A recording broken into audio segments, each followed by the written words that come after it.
아버지 하나님 고맙습니다. 감사합니다.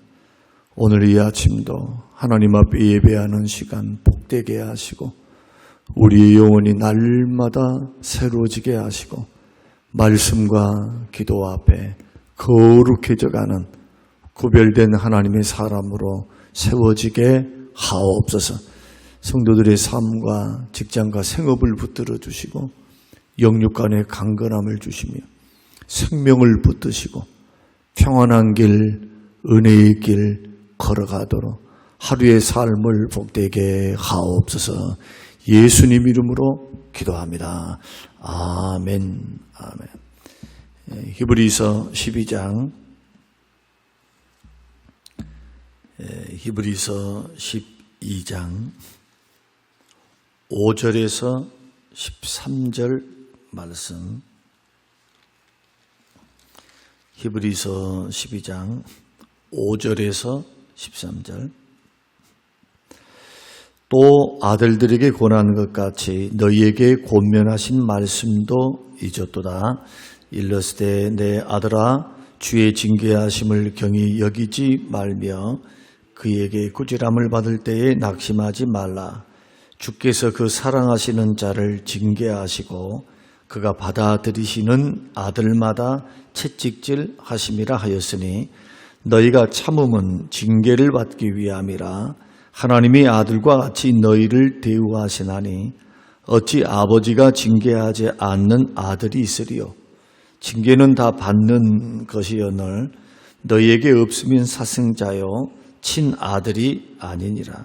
또 우리 육신의 아버지가 우리를 징계하였어도 공경하였거든 하물며 모든 영의 아버지께 더욱 복종하며 살려하지 않겠느냐.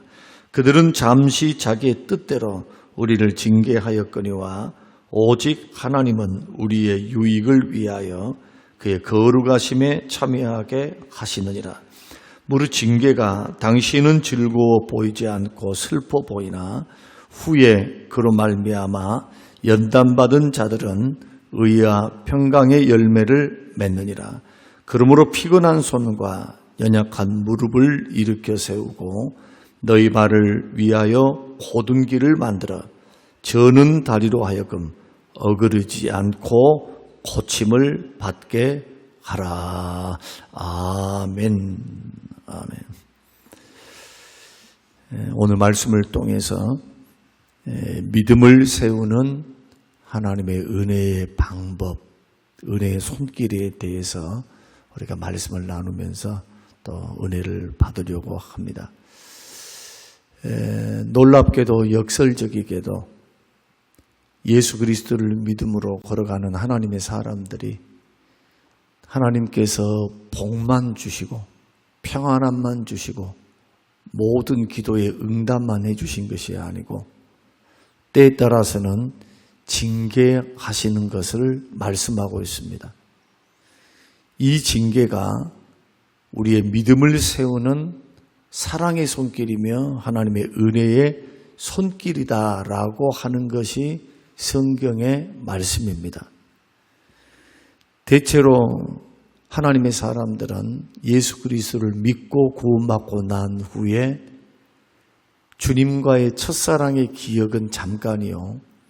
그 나머지 많은 시간들은 어려움과 시험과 그리고 고난의 길을 걸어간다 해도 과언이 아닙니다. 세상 사람들보다 2배 이상은 어려워요. 남들이 쉴 때 교회를 나와야 합니다. 남들은 일을 마쳤으니 여가 활동으로 하며 여러 가지를 할 수 있지만 진실하게 주를 믿고자 한다면 봉사를 해야 되거든요. 하나님 앞에 나와 예배를 드려야 하고 물질을 드려야 하고 여러 가지 일을 해야 합니다. 거기에서 오는 고난이 있습니다. 외적인 고난도 있고 내적인 고난들도 있습니다. 그래서 자기가 부인되지 않으면 자기 십자가를 짊어지지 않으면 갈 수 없는 길이 제자의 길입니다. 단순히 예수 믿고 구원받았어요. 그 주의 뜻이 아닙니다. 구원 주신 이유는 그리스도와 함께 고난받기 위해서 그리스도와 함께 고난받는 게 뭔가요? 말씀의 길, 믿음의 길 걸어가는 과정 속에서 당하는 어려움을 말합니다. 그러니까 예수 믿는 길은 결코 편한 길이 아닙니다. 좁은 길, 좁은 문을 통과해야 될 길, 사단과 싸워야 되고 나의 죄성과 싸워야 되고 또 세상의 유혹과 싸워야 하는 어려운 길입니다. 이 길에 하나님께서는 복만 주신 것이 아니고 기도의 응답만 주신 것이 아니라 날마다 은혜만 주신 것이 아니라 그 은혜와 그 사랑의 손길이 축복으로만 나타나지 않는다는 것을 깨달아야 합니다. 보통 성도들은 생각합니다. 좀 문제가 풀리지 않고 어려움을 당하면 하나님께서 나를 미워하신가 봐. 하나님이 나를 징계하신가 봐. 그 징계를 하나님의 진노로 받아들이는 경향이 있습니다. 이것은 불신자들이나 하나님께서 진노하십니다. 믿는 사람들을 향한 하나님의 은혜의 방법, 사랑의 손길, 이게 바로 징계예요. 은혜의 수단입니다. 그래서 심판은 말씀대로 심판을 해요. 징계는 정상 참작을 하시면서 감당할 것을 주시면서 연단하십니다. 그래서 우리 하나님의 사랑이 담긴 이 징계는 잘만 받으면 연단하여 온전해지고 믿음의 경주에서 승리케 하는 은혜의 채찍이 될 수 있습니다. 그래서 하나님께서는 징계를 하시는데 왜 징계하시는가? 또 우리가 징계를 받을 때 어떤 태도를 가져야 하는가를 분명히 알아야 합니다. 그래서 오늘 본문의 말씀에서도 똑같이 말씀을 하는 것은 사람이라 할지라도 아비가 징계하지 않는 아들은 없다. 다 징계한다는 겁니다. 하나님께서 그렇게 징계하신 이유는 뭐냐?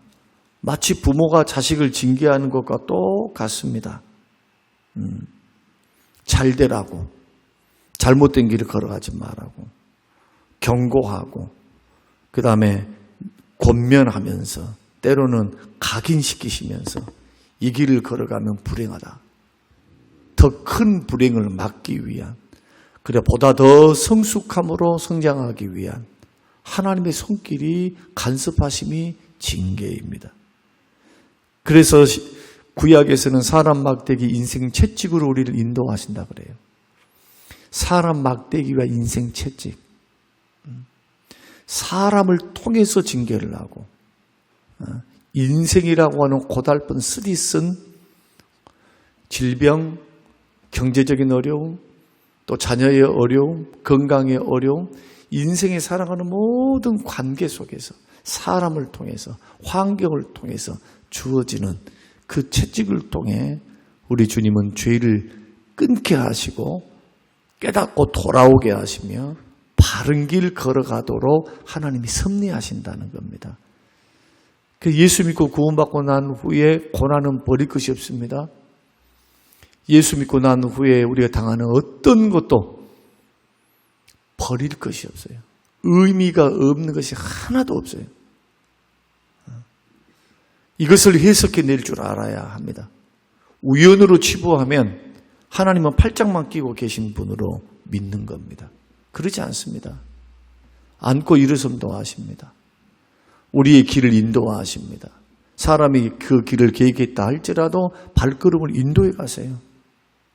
하나님께서 침묵하신 것 같은데 그냥 팔짱만 끼고 바라보고 계신 것이 아닙니다. 하나님 계산 다 있어요. 계획도 다 있습니다. 우리를 세심하게 인도해 가십니다. 그래서 우리에게 일단 고난이 우리에게 다가왔다면 저는 기도할 것이요. 야고보서 5장 말씀을 반드시 기억해야 합니다. 고난 당하는 자는 다른 방법 없습니다. 엎드려 기도해야 합니다. 즐거워하는 자가 있느냐? 저는 찬송할 것이요. 복된 일이 있다. 감사의 조건이 있으면 찬송하셔야 돼요. 하나님의 이름을 노래하라는 거예요. 감사, 찬양, 영광을 하나님께 돌려라는 겁니다. 그 즐겁고 잘되고 행복하고 돈 많이 벌고 했던 것을 자기 노력으로 생각하지 말고 이 모든 것들을 허락하시는 그 하나님, 생사화복을 주관하시는 그 하나님 앞에 마땅히 영광과 감사를 올려드려야 된다는 거예요. 하나님 손에서 벗어난 거 아무것도 없다는 걸 말씀합니다. 하나님의 주권, 하나님의 다스리심, 하나님의 통치. 그러나 교회를 다니는 많은 사람들 그거 생각합니까? 교회 안에 나올 때는 예수를 믿지만 밖에 나가면은 벌써 하나님을 잊어버려요. 그리고 당하는 게 뭐냐? 집안에서 쉬는 거, 먹는 거, 활동하는 거, 새끼 밥 뭐 챙겨 먹을 것인가, 또 남편들은 일에 대한 거, 이런 것 복잡하게 얽혀있는 세상살이를 살아갑니다. 그러나 그 손길 속에 하나님의 인도하심, 하나님이 주위에서 일하고 계심에 대해서 민감하게 반응하며 주의 임재 가운데 있는 사람은 소수라 이거예요. 소수. 그러니까 두려워 떨고 염려하고 근심하고 걱정하고. 걱정되죠. 왜 안 되겠습니까? 근심되죠. 왜 안 되겠습니까? 속상하지요. 왜 안 되겠습니까? 속상하지요. 힘들죠. 그래도 힘들죠. 힘든 일이니까. 그러나 이조차도 하나님의 손 안에 있다. 하나님의 허락하심 안에 있다. 하나님의 주권 안에 있다라고 하는 철저한 믿음으로 우리가 살아갈 수 있어야 그걸 믿음으로 해석하고 믿음으로 풀 수가 있는 겁니다. 이래야 신앙이 교회 따로 삶 따로 분리되지 않아요. 예배드리고 하나님 앞에 머물러 있는 것처럼 삶 속에서도 하나님과 동행하면서 사는 것이 이런 삶이에요. 교회 나올 때만 그냥 기도할 때만 하나님과 동행한다? 아닙니다. 오히려 평상시 삶을 더 잘해야 돼요. 평상시 삶 속에서 하나님을 인정함이 있어야 됩니다. 모든 사건, 모든 상황 속에서 그렇게 한번 해보십시오. 그때 당하는 고난, 이때는 경히 여기지 말라는 겁니다. 재수 온 붙어서 나는 생겼어. 그러지 말라는 거예요. 5절에서 7절 말씀 보면 그렇게 말씀합니다. 내 아들아, 주의 징계하심을 경히 여기지 말며, 경히 여기지 말라는 겁니다. 징계를 무시하거나 징계를 불평하지 말라고 말씀합니다. 노아 시대 사람들처럼 징계를 하나님의 심판으로 인정하지 않고 불평할 때 결국 멸망에 이르게 되는 겁니다. 그래서 하나님의 징계는 두 가지로 나타나는데, 하나는 뭐냐? 죄를 지었을 때, 우리가 죄를 지었을 때, 또 하나는 죄와는 상관없이 하나님의 영적 성장을 위해서 우리를 단련하실 때 사용하시려고, 쓰시려고 다듬으시는 겁니다. 모난 부분을 깎아요. 우리 속에 있는 모난 부분. 그것을 통해서는 하나님의 영광을 받지 못하고 그 사람도 복이 되지를 못하니까 하나님이 인생 채찍과 사람 막대기 똑같아요. 비슷해. 죄를 통해, 지음을 통해서 오는 징계나 하나님이 연단하기 위해서 오시는 징계나 별반 다를 것이 없어요. 구분이 잘 안 돼요. 그러나 구분을 짓는다면 누가 할까요? 하나님과 자기가 하는 거예요. 하나님과 자기가. 고난의 때에 엎드려 기도하면은 누가 역사하실까요? 성령님이 역사해요. 성령께서. 그래서 가장 생각에 가까이 찾아오사 우리 속에 숨어있는 죄도 드러내게 하시고 깨닫게 하셔요. 은혜를 주셔서. 지혜를 주시고 깨닫게 하십니다. 이거 너 죄 때문이야. 그거 회개해야 된다. 성령께서 죄에 대해서 도전을 주시죠. 근심하시면. 그러나 기도를 하는데 그것이 아닌, 잘못이 없는데 욥처럼 믿음의 테스트일 수 있습니다. 정말로 나를 사랑하는가? 내가 물질을 주고 자식들을 10명, 12명, 10명이가 주고 풍부함을 주고 건강을 주니까 나를 잘 섬기는가? 이것이 없어도 하나님을 순전하게 섬기는가? 테스트입니다. 창세기 22장에도 테스트입니다. 아브라함을 시험하셨습니다. 이미 110세가 넘은 이 아브라함에게 너희 독자 이삭을 나에게 바치라 하셨습니다. 그 이삭을 바칠 때 테스트였습니다. 자식보다 하나님을 더 사랑하는지, 자식을 더 사랑하는지. 이것이 뭘로 나타난다고요? 고난으로, 어려움으로, 힘듦으로. 또 하나는 죄는 없어요. 근데 하나님께서 나를 다듬어서 쓰시기 위한 하나님의 손길.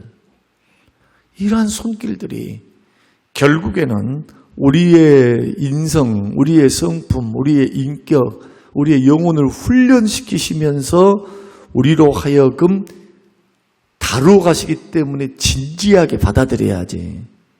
진지하게 받아들이지 않고 가볍게 넘겨버린 분들이 있습니다. 그건 절대로 좋은 신앙의 자세가 아닙니다. 이 영적 생활에 있어가지고 여러분 결코 바람직하지 못합니다. 예를 하나 들어보면 자꾸 속이 얹히는 것처럼 뭔가 처해 있으면 이것이 한두 번 그런 것이 아니라 자주 그런다 하면 병원에 가봐야 돼요. 뭐 스트레스를 받았는가, 위에 염증이 생겼는가, 지금 뭐가 문제가 있는 거죠. 먹어도 걸리는 느낌이 있다면 뭐 식체가 되었든 뭐 이런 부분들 있을 수가 있죠. 그러나 만에 하나라도 그것은 암이었을 때는 큰일입니다. 그러니까 신호와 사인이 주어질 때 그것을 확인하는 것은 지혜일까요? 미련함일까요? 내가 너무 과민 반응하는 겁니까? 과민 반응하는 겁니까? 지혜입니까? 지혜인 겁니다. 그걸 말씀하는 거예요. 그걸. 그러니까 절대로 고난이 왔다 그러면 가만히 계시면 안 됩니다. 교회도 마찬가지, 개인도 마찬가지. 하나님을 엎드려 기도하면서 겸비해야 합니다. 그러면서 진지하게 받아들이며 우리 마음속에 어떤 것을 가져야 되느냐, 어떤 어려움과 시련 속에서도 이것이 사랑의 훈련이며 징계임을 먼저 믿어야 돼요. 죄 때문에 그랬다 할지라도 사랑하니까 한 거예요. 만약에 죄 때문이 아니고 하나님이 나에게 쓰시기 위한 도전이면은 더 크게 축복 주시려고 믿음을 키우시는 지금 작업인 겁니다. 하나님이 다듬고 계시는 거예요. 얼마나 감사해야 될까요? 감사해야죠. 큰 복을 주시려고, 나를 크게 쓰시려고 연단을 크게 하시는 것이니까. 그리고 믿고 순종해야 됩니다. 사랑의 훈련이야. 그래서 믿고 순종하면서 해야 될 것 참아야 돼요. 하나님이 끝내실 때까지 인내하며 믿음을 끝까지 견디하면서 나아가야 됩니다. 모든 고난은 끝이 있어요. 하나님의 손안에서 시작된 허용된 고난, 연단, 징계 반드시 끝이 있어요. 그러니 하나님 때까지 인내해야 합니다. 그리고 고난이 다가왔다, 징계가 왔다 하면은 두 번째로 낙심하지 말아야 합니다. 8절에서 11절 말씀을 우리가 보게 되면 이렇게 말씀을 합니다. 12장 8절에서 같이 한번 보게 되면요. 징계는 다 받는 것이거늘 너희에게 징계가 없으면 사생자요 친아들이 아니니라. 또 우리 육신의 아버지가 우리를 징계하여도 공경하였거든 하물며 모든 영의 아버지께 더욱 복종하며 살려하지 않겠는가, 그렇게 말씀합니다. 징계를 받았다라는 것은 내가 하나님의 자녀다라고 하시는, 하나님께서 우리를 자녀로 받았다라고 하는 인정입니다. 인정. 아버지가 자녀를 사랑하는 마음을 꾸짖죠. 징계는 처음에는 고통스럽습니다. 쓰라립니다. 그러나 이 징계를 잘 받게 되면 슬퍼 보이고 어렵고 힘들지만 11절 말씀 보니까 그 후에 그로 말미암아 연단받은 자들은 의의 평강의 열매를 맺느니라. 의의 평강의 귀한 열매를 맺어요. 연단을 견디고 잘 받으면 엎드려 기도하면서 겸비하면서 주님 앞에 받으면, 그런 낙심은 신앙의 성장을 가로막습니다. 예수 믿다가 고난이 온다고 낙심해버려요. 뒤로 물러가, 믿음이. 이런 사람들은 신앙의 퇴보를 가져와요. 그래서 절대로 징계를 받을 때는 낙심하지 말아야 합니다. 참아야 돼요. 믿음으로 인내하는 자세가 반드시 필요하다. 그러므로 하나님의 징계를 통해서 내가 확인할 수 있는 것은 내가 하나님의 자녀이다. 여러분, 죄를 지는데 아무렇지도 않습니까? 큰일입니다. 오히려 죄를 지으면 양심이 됐든 환경이 됐든 문제가 발생을 해야 돼요. 문제가. 하나님이 나를 사랑하시는 증거예요. 물론 오래 참으시니까 당장에 하시지는 않아요. 그러나 반복적이고 습관적이고 꾸준한 죄를 지었는데도 하나님께서 나에게 계속 복만 준다. 살찌우는 짐승과 같아요. 절대로 그것은 살리기 위해서 살찌운 게 아니란 걸 아셔야 돼요. 징계가 있다. 감사하셔야 돼요. 하나님이 나를 사랑하시구나. 그리고 낙심하지 말아야 합니다. 나를 연단하게 하시고 견디면 의의 열매를 맺게 해요. 다시 말씀드리면 죄를 그쳐요. 사람이 하나님의 연단의 손에 들어가면 죄를 그쳐, 죄를요. 사람들이 평상시 막 기고만장하게 사는 사람들도 생각해 보세요. 하나님이 다루시면요, 겸비하지 않고서는 견딜 수가 없어요. 하나님의 손 안에서. 회개가 안 된다고요? 그건 넌센스. 진짜 넌센스예요. 평범하며 진짜 하나님의 사람들은요, 회개하게 돼 있어요. 겸비합니다. 이런 것을 통해서 죄를 그쳐요. 그래서 의의 평강의 열매를 맺습니다. 죄가 있는 곳에는 고통이 있어요. 로마서 1장의 말씀은 악인에게는 평강이 없어요?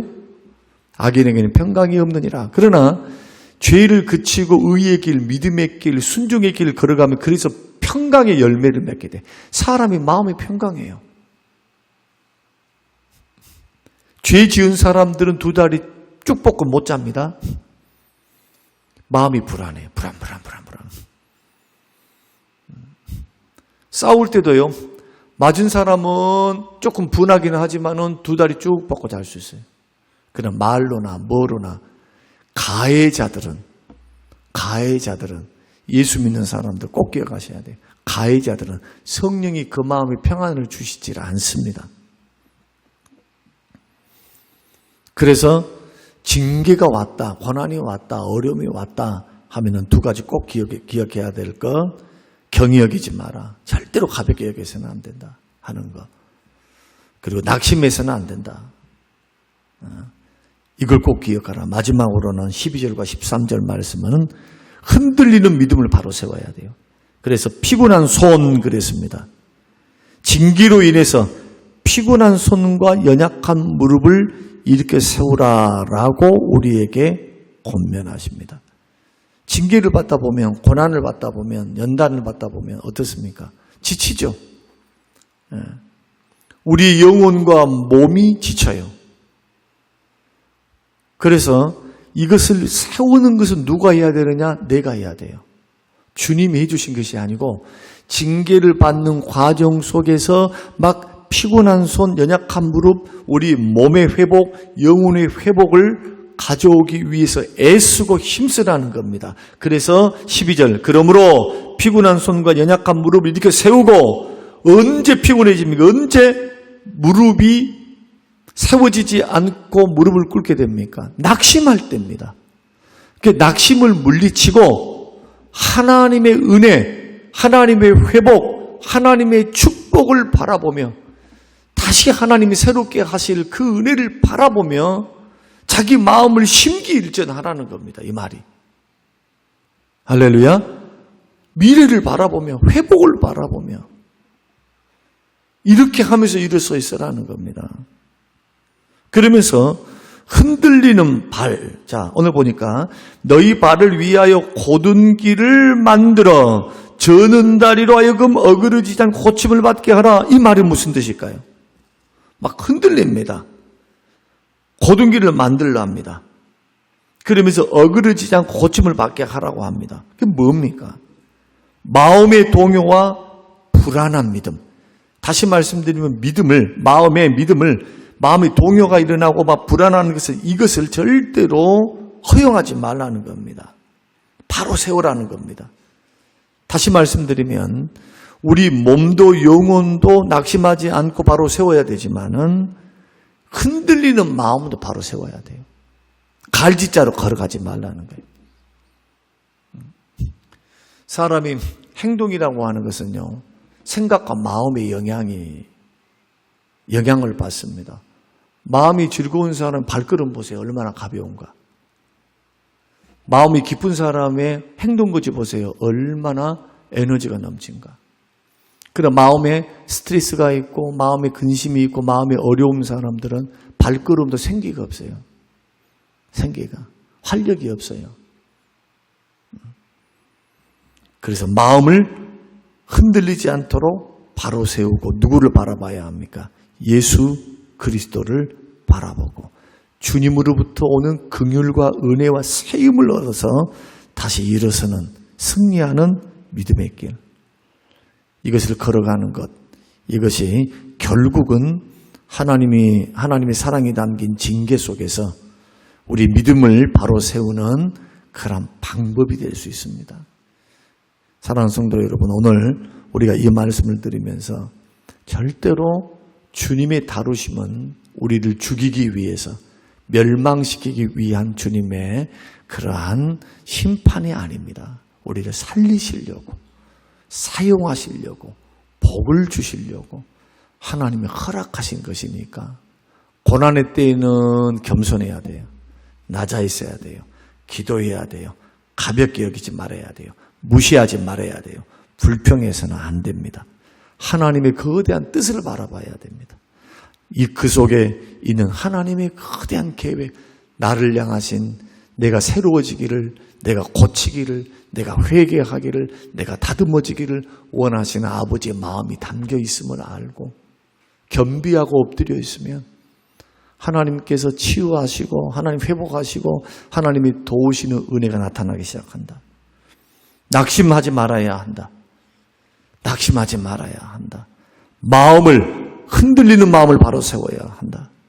지친 몸과 영혼도 낙심하지 말고 소망을 바라보며 회복의 은혜를 바라보며 다시 한번 일어나야 한다.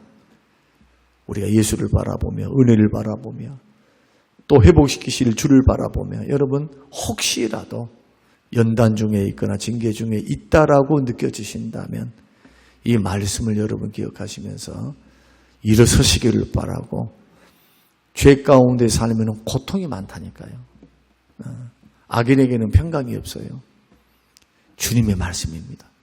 늘 마음에 평강이 주장되기 원한다면 성령의 다스림에 순종하면서 죄를 끊고 버리고 하나님이 싫어하는 일들을 하지 않고 걸어갈 수 있는 그 믿음의 길이 꼭 되시기를 주님의 이름으로 축복합니다. 고마우신 아버지 하나님, 은혜와 사랑을 고맙습니다. 하나님께서 은혜를 베푸사 하나님 이처럼 역사해 주시니 감사합니다. 징계를 받을 때 주실 귀한 말씀, 이 징계가 사랑이 담긴 하나님의 손길이며 우리의 믿음을 바로 세우기 위한 하나님의 방법임을 깨닫고 경히 여기거나 아니면 낙심하지 않도록 하나님이 나를 낮추시는 동안 겸손하게 주의 징계에 임할 수 있는 하나님의 사람이 되어 연단받고 난 후에 정금이 되어 주님 앞에 세워질 수 있도록 하나님 우리의 믿음을 바로 세워 주시옵소서. 감사드리며 예수님 이름으로 기도합니다. 아멘.